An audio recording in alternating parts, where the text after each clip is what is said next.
This is Rome around the year 1000. The city that once ruled the Mediterranean is still alive, but only barely recognizable when compared to its imperial past.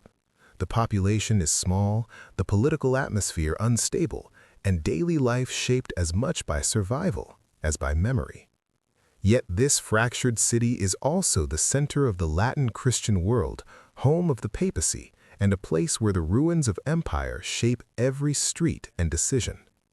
To understand what Rome was really like 1,000 years ago, we have to let go of the image of a glorious imperial capital and enter a city that felt simultaneously ancient, rural, and deeply symbolic. A city smaller than you imagine. Modern Rome spreads across vast neighborhoods with millions of residents. Rome in the year 1000 was tiny by comparison. Scholars estimate that the population was a fraction of its imperial peak, perhaps tens of thousands rather than hundreds of thousands. Much of the space within the ancient walls was sparsely inhabited, with settlements concentrated in specific zones, such as the Campus Martius, the area near old basilicas, and parts of the Tiber banks. To modern visitors used to centralized governance, the city would feel unstable, a place where spiritual prestige and local violence coexisted uneasily. Streets, homes, and daily movement. What did it feel like to walk through Rome in 1000? Streets were narrower than imperial times. Many ancient roads remained but were uneven or poorly maintained. Mud and debris collected in low areas, especially after rain. Most homes were simple structures built of stone and timber, often clustered around churches or fortified towers owned by noble families. Multi-story apartment blocks of imperial Rome had mostly vanished. At night, the city was dark. There were no streetlights. Movement after sunset was risky due to crime and factional conflict. The urban landscape was surprisingly green. Vineyards grew inside former residential districts. Open fields broke up neighborhoods. Instead of a continuous city, Rome felt like a series of connected villages built among ruins. The long shadow of empire. By the year 1000, nearly 5 centuries had passed since the fall of the Western Roman Empire. The collapse had not happened in a single moment, but over centuries of conflict, economic contraction, and political change. After repeated sieges in late antiquity, much of the urban infrastructure, aqueducts, public baths, large administrative complexes, declined or disappeared. Historical accounts describe how Rome's population shrank dramatically after these upheavals, with civil authority gradually replaced by church leadership. The monumental city of emperors still existed physically, but it no longer functioned as it once had. The great forums stood largely abandoned. Ancient temples were converted into churches or left to decay. Sections of the city inside the old walls became open land, vineyards, or pasture. Medieval observers even described parts of the city as having a village-like character rather than the density of a true metropolis. And yet, Rome never disappeared. Its location on the Tiber River and its immense symbolic authority ensured continuous, if reduced, life. Who controlled the city? Around the year 1000, Rome was nominally the center of the papacy, the spiritual heart of Western Christianity. The Pope wielded moral authority across Europe, but local control inside the city was far more complicated. Powerful Roman aristocratic families competed fiercely for influence over the papal office itself. One of the most dominant groups during the late 10th and early 11th centuries was the Crescenti family, who effectively controlled much of the city's politics and influenced papal elections. This meant that Rome was not governed like a unified state. Instead, authority was fragmented between the Pope and church officials, noble families with private fortifications, local militias and urban factions, and external influences from the Holy Roman Emperors in Germany. One pope around this time, Pope Sergius IV, was described as politically weak and heavily influenced by Roman nobles. To a modern visitor used to centralized governance, the city would feel unstable, a place where spiritual prestige and local violence coexisted uneasily. Streets, homes, and daily movement. What did it feel like to walk through Rome in 1000? Streets were narrower than imperial times. Many ancient roads remained but were uneven or poorly maintained. Mud and debris collected in low areas, especially after rain. Most homes were simple structures built of stone and timber, often clustered around churches or fortified towers owned by noble families. Multi-story apartment blocks of imperial Rome had mostly vanished. At night, the city was dark. There were no streetlights. Movement after sunset was risky due to crime and factional conflict. The urban landscape was surprisingly green. Vineyards grew inside former residential districts. Open fields broke up neighborhoods. Instead of a continuous city, Rome felt like a series of connected villages built among ruins. Food and everyday survival.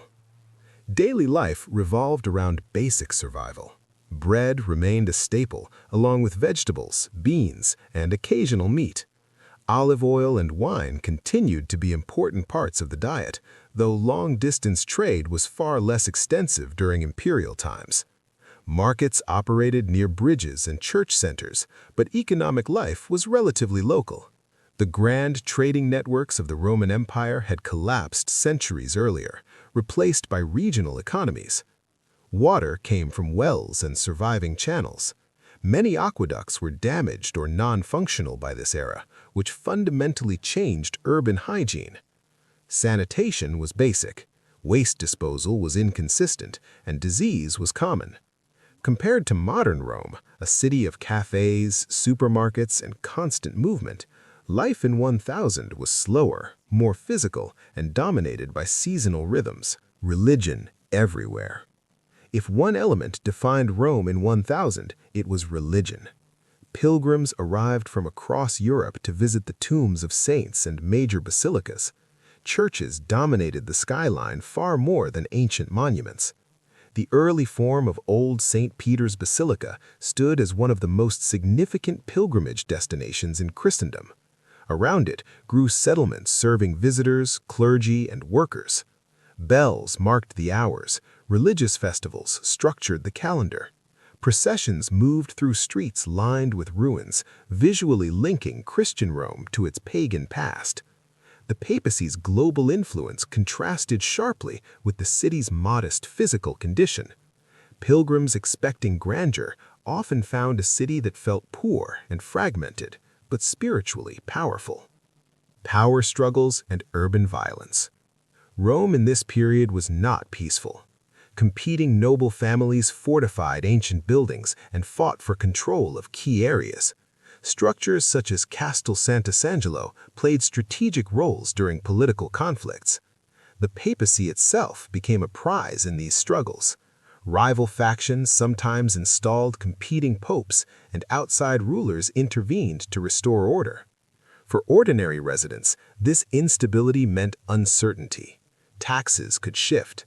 Armed men might appear in the streets. Alliances changed quickly. Urban security depended less on institutions and more on personal loyalties. Power struggles and urban violence. Rome in this period was not peaceful. Competing noble families fortified ancient buildings and fought for control of key areas.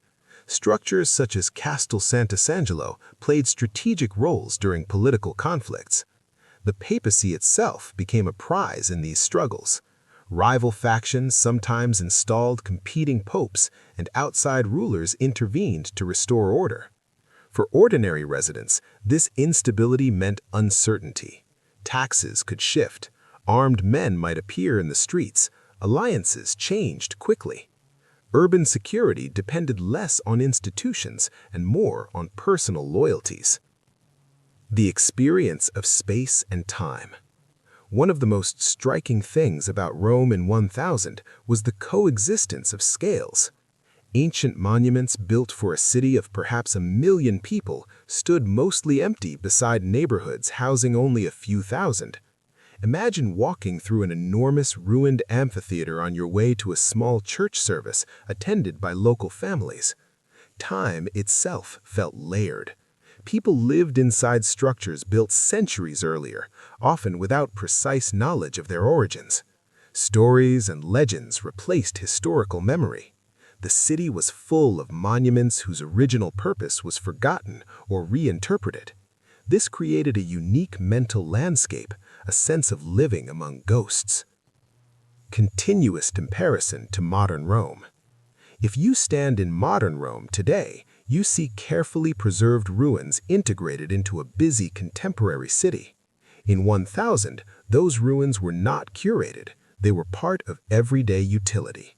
The Forum was not an archaeological park, it was open ground. The Colosseum was not a symbol of tourism, it was a looming, aging structure. Ancient marble was building material, not protected heritage. Modern Rome feels unified and continuous. Medieval Rome felt fragmented. Yet surprisingly, the city's essential geography remained the same. The Tiber still divided districts, the Seven Hills still shaped movement. Major pilgrimage sites anchored urban life. Geography endured even as institutions changed. Problem, change, consequence. Problem, collapse of imperial systems. With the decline of imperial authority, infrastructure failed, trade contracted, and population fell dramatically. Change, rise of the church. The church stepped in to provide administration and social stability, giving the papacy increased responsibility for the city's survival.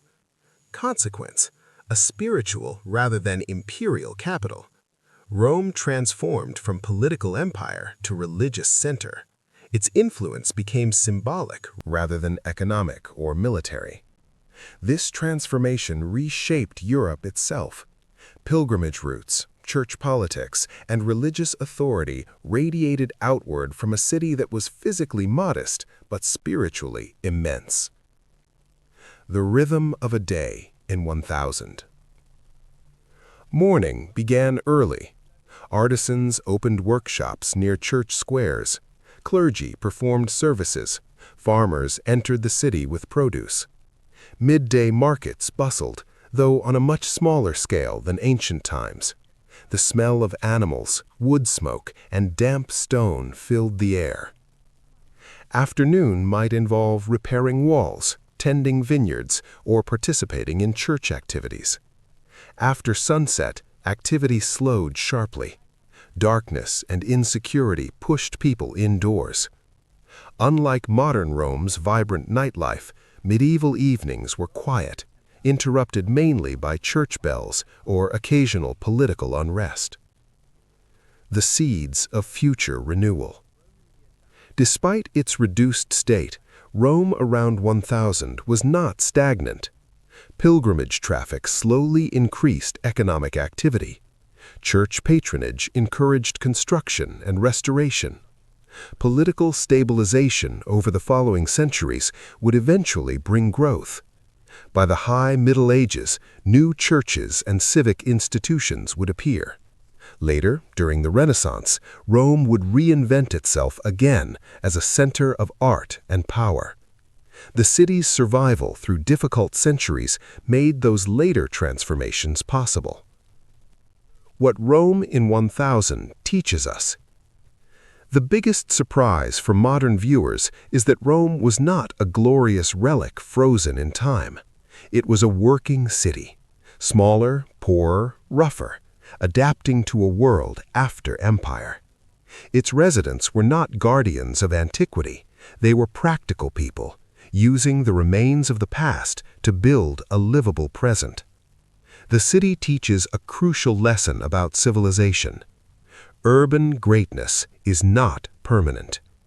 Even the most powerful capital can shrink, decentralize, and reinvent itself. Yet geography, memory, and symbolic meaning can allow a city to survive long enough for renewal. Ending. A city between ruin and renewal. Imagine standing once more on a hill above Rome in the year 1000. You hear bells from churches rising among ancient columns. Smoke curls upward from small houses built in the shadows of imperial ruins. Fields stretch where crowds once gathered for triumphal processions. The city feels quieter than you expected, almost rural. And yet, beneath that quiet lies resilience. From this modest, fragmented city would emerge the Rome of the Renaissance and eventually the modern capital known worldwide today. Rome in the year 1000 was not the end of a story. It was the long, uncertain middle, the moment when a civilization learned how to live after empire and how to begin again.